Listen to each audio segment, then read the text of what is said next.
We have a cottage country up near where I live here in Ontario, and a lot of times you have people who live there all year round, and they end up with a fair amount of time on their hands, and they start doing things they wouldn't otherwise do.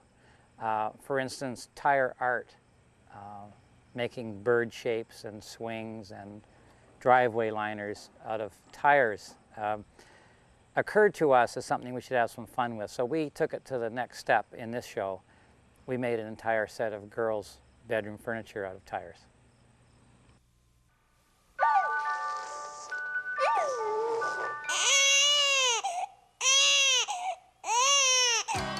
It's the new Red Green Show! And now here's the man voted most likely to have a TV show based in a lodge named after a possum, your host, my Uncle Red Green!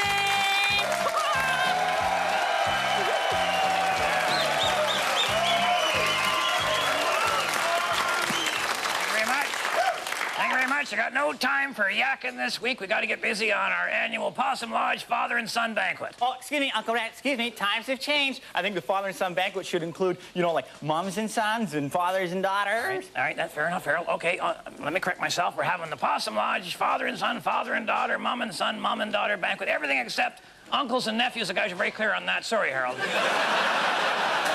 That's okay. That's okay, because my dad's coming, but, you know, thanks for asking. No, I wasn't asking. Yeah, you were. I know the way you asked. You asked. No, I wasn't you asked me, and I said, I can't. No, I wasn't. I know you. You said, no. I would know if I could, but I can't. Stop asking. I wasn't Stop asking. I'm not asking. You're not asking. You're asking. I'm not asking. I'm not. Are you getting mad? I am.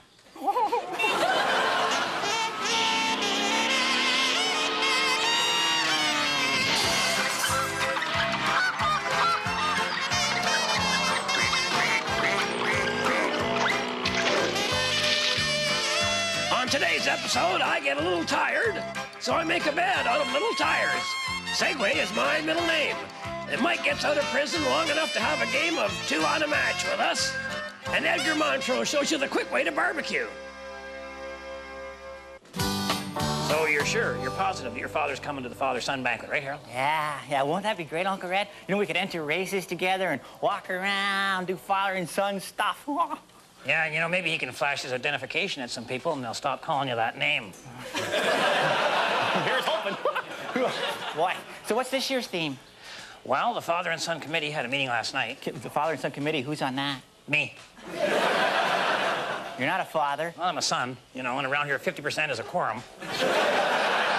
So we decided to make this year's theme tires. All kinds of tires, Harold. Steel belted, all-weather radials, bias ply, off-road, the whole deal. What can you do with tires at a Father and Son Banquet? Just you wait and see. It'll be way better than last year's theme, I'll tell you that. Oh, yeah, big whoop. Salute to engine coolant. That was gross. We were doing okay till we used it for bobbing for apples. Well, Bill's way ahead of us on the tire theme. He decided he was going to make a swing out of tires, so he just right away just picked a tire right out of the pile. Oh.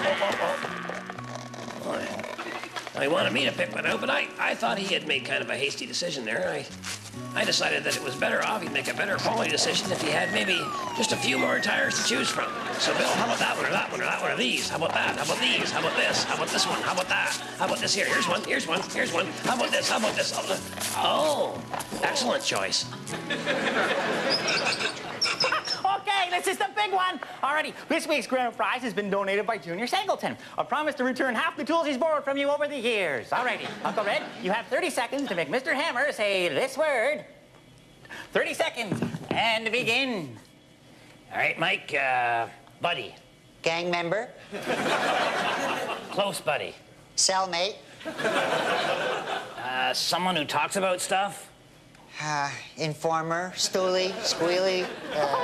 Dead meat. No, I'm thinking someone you can trust. Oh, boy. Prison chaplain. All right, and you can trust him because he's... An ex-con himself.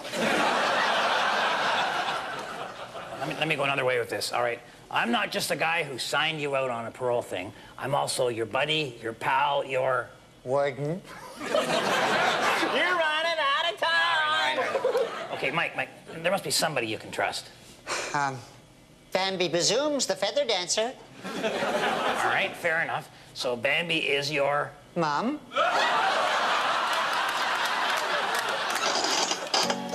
People thought I was line dancing when I jumped up and spun on the chair. So they joined in and did what I did, kicking one foot in the air. We danced in a line out the front door and down by the cedar grove. It turned out I wasn't line dancing at all. I had just stubbed my toe on the stove. All right, it's time for this week's segment of the friendly side of dynamite. Edgar? Okay, Red, this week we're going to show you how to use dynamite for home renovations.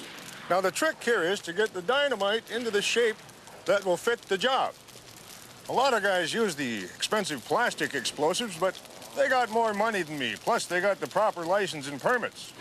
So what I do is just crack a stick open, mix it with some hamburger meat. That's TNT instead of MSG, Red.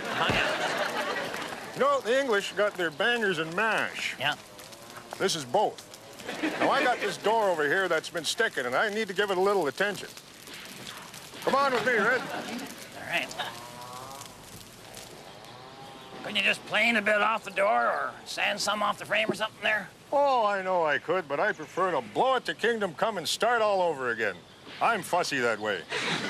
Now, you lay your burger into the hinge, and that should be enough to lift right off her pins and blow her halfway across the lake. What are you going to use to set off the charge?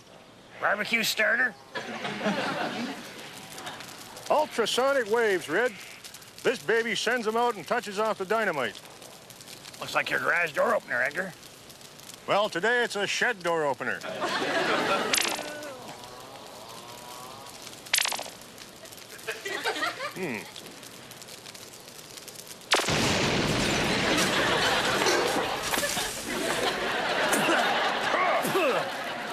This week on Handyman Corner, I thought I'd carry on with the theme of our father-son, father-daughter, mother-son, mother-daughter picnic banquet thing, namely, tires.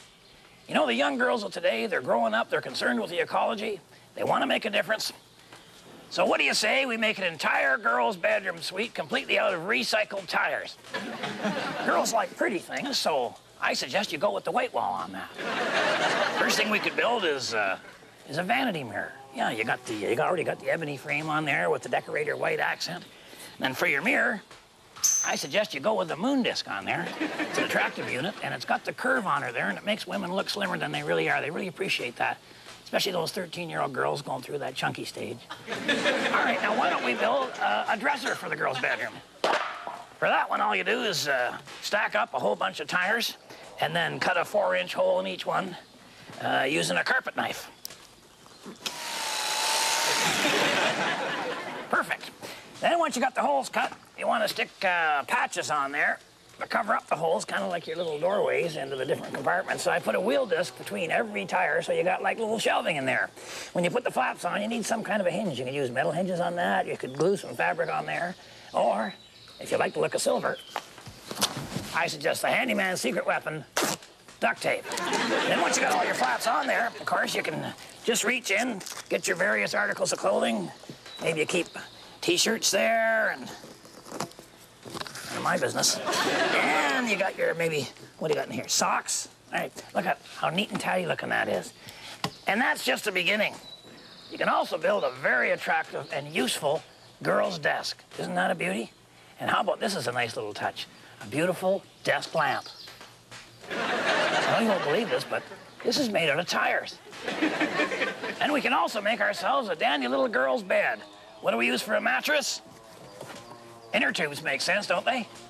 Why don't we add a little bit of romance, a little bit of excitement? How about one of those Victorian Renaissance, turn of the century 4-poster beds, eh? Girls love that kind of stuff. What can we use for the posts?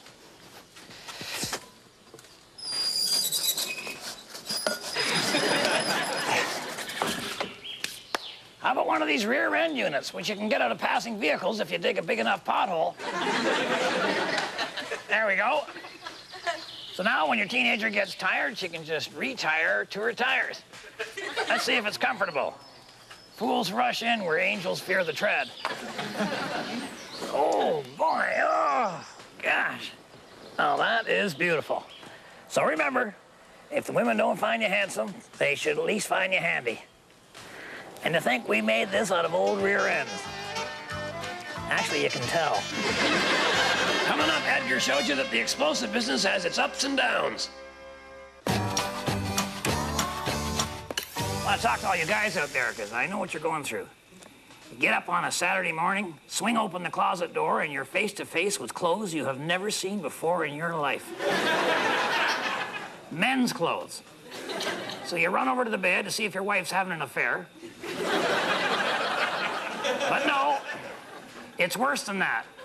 She has bought you new clothes. Colored golf shirts. And those jeans they have for fat guys so you can't tell how big their butt really is. Now, ordinarily, you'd never wear clothes like that, but she's also thrown out your old clothes. You know that sweatshirt you got when you were 14 at Camp Capawigga Mugga Wedgie? And those jeans you've been wearing for 10 years, even though you got to hang from the ceiling to get your gut into them? Well, I say don't fight it, go along with it, use your head. A guy wearing new clothes can't cut the grass or wash the car or take out the garbage. Remember, I'm pulling for you. We're all in this together.